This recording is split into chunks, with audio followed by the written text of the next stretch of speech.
Hello, everybody. Pastor Mike Robertson here. Welcome to our study in dealing with difficult people without killing them. Have you ever had a difficult person in your life you just didn't know what to do with? And maybe you didn't handle it right, or maybe you did handle it right. Or maybe the difficult person in life is you. Have you ever thought about the difficulty that you have caused? I thought about that quite a bit in my own life. I wonder throughout the years what the thread of difficulty I caused in people's lives. And the good thing about it is if you get to live long enough, you get an opportunity to work on some things and actually change the person you are and maybe change the people that are around you. I start out my book talking about a jackass. We had a jackass, a real live jackass, which is a mixture of a horse and a donkey. And as a kid, we played with that Jack. We called him Jack. And boy, he was a rough guy. No one could ride him. And he destroyed a lot of trees in the nursery that my father owned. And finally, my father sent him off and to get rid of him, to euthanize him. I don't know what he did with him, but it broke my heart when we lost old Jack. But you know, as I think about old Jack, it helped me also to think about some other Jacks in my life. I had a very difficult childhood. My father was a World War II guy, brought that militaristic idea home with him and tried to impose it upon his 8 children. And man, you had better straighten up and live right. And he was the sole authority. I dedicated my book to my father. He never got a chance to read any of my books. He's long gone now. But I owe him a lot. This book would not have been possible without his difficulties that he caused in my life, because I've said this many, many times in jesting. I believe that God gave you a family to remind you of the devil. But the truth of the matter is, God gave you a family to grow you up. And oftentimes when we do not grow up while living up under our family's roof, we get another family and the process continues to grow us up. God wants us to mature, and the only way that you and I can mature is if He has given us a relationship. So don't run from difficult people. You'll find out in this book that Jesus greeted his most difficult person as a friend. He called Judas friend. Jesus welcomed the most difficult person in his life and called him a friend. Can you call your difficult people a friend? The truth of the matter is, Jesus could not have gotten to the cross without Judas. And the truth of the matter is, you and I cannot get into our destiny without a very difficult person or many people in our lives. So this first little introductory part of our book here, we talk about David and the difficulties that David had. David had a tumultuous family upbringing. Whenever the prophet came to anoint the new king, his father didn't even think that David would be a candidate and left him out tending his sheep, and he was overlooked inside of his family. Some of you may feel like you're that child that has been overlooked. David was that guy. And David missed some development in his teenage years, and then God anointed him to be the next king, and voila, here comes King Saul, the most difficult person you could ever encounter, and he's in David's life.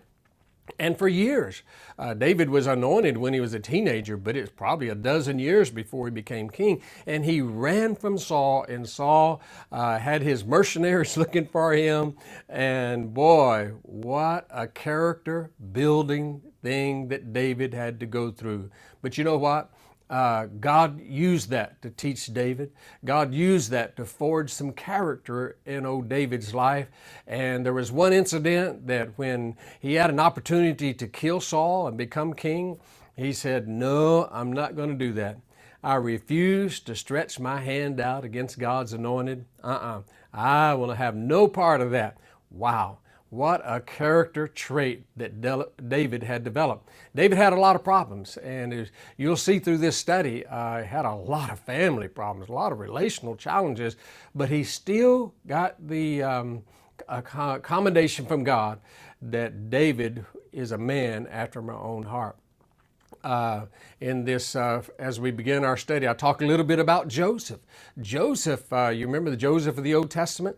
He was a young man too that was anointed to be a great man, but he told some people too early. He told his brothers, "One day you're going to bow down to me, boys." And boy, did that ever cost him. We talk about betrayal. Joseph was betrayed by his own family, thrown into a pit, sold to some trader, some traveling caravan for just a few shekels of silver. And then, boy, for the next 18 years, he went through hell after hell, just developing his character. You see, Joseph loved God, but he had some missing ingredients. He was a little haughty when he was a teenager, and he bragged too much. And when God sees those kinds of things, God will send a person into your life to knock off the rough edges of your life.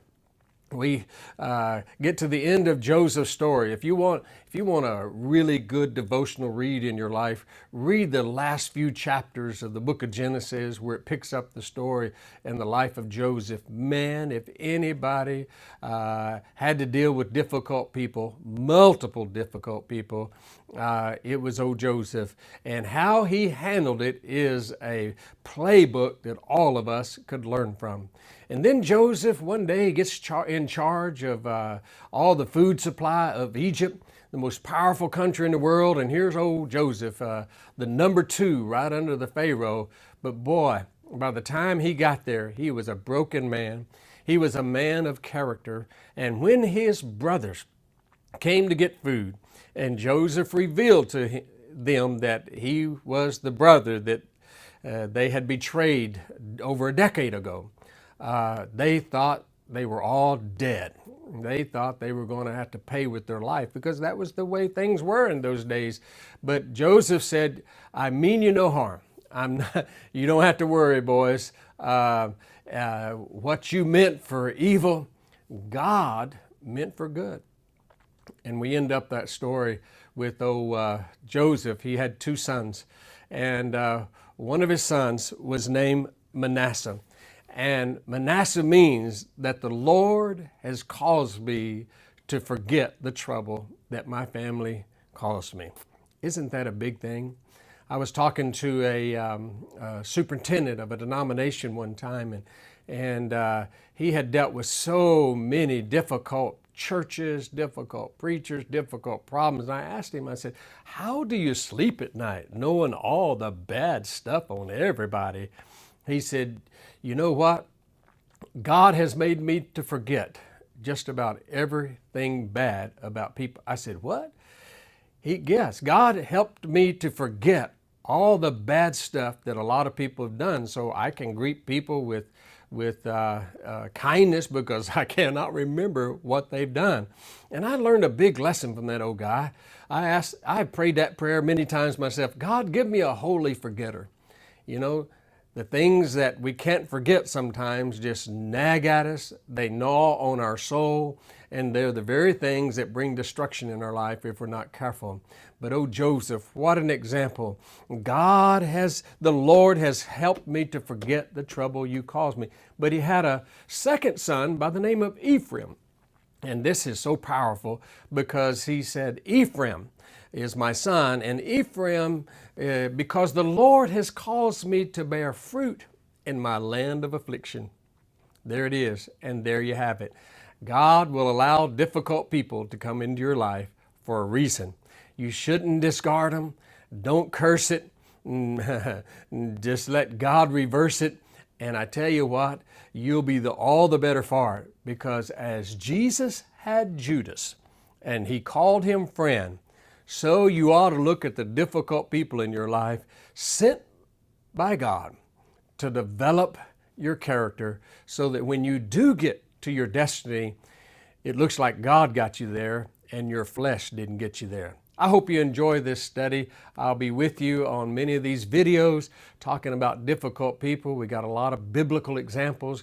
We got a lot of current day examples, and it's going to be a great time that we're going to have together. So welcome to our study, Dealing with Difficult People Without Killing Them. So as we conclude our introduction, I want to ask you a couple of questions, and I want you to ponder these questions because, and here's the first one. Have you been avoiding that difficult person in your life? Ask yourself that question. Maybe God sent that person. Maybe you're avoiding them. Secondly, we talked about Joseph having two sons, and his first son was Manasseh because God has caused me to forget the trouble my family brought upon me.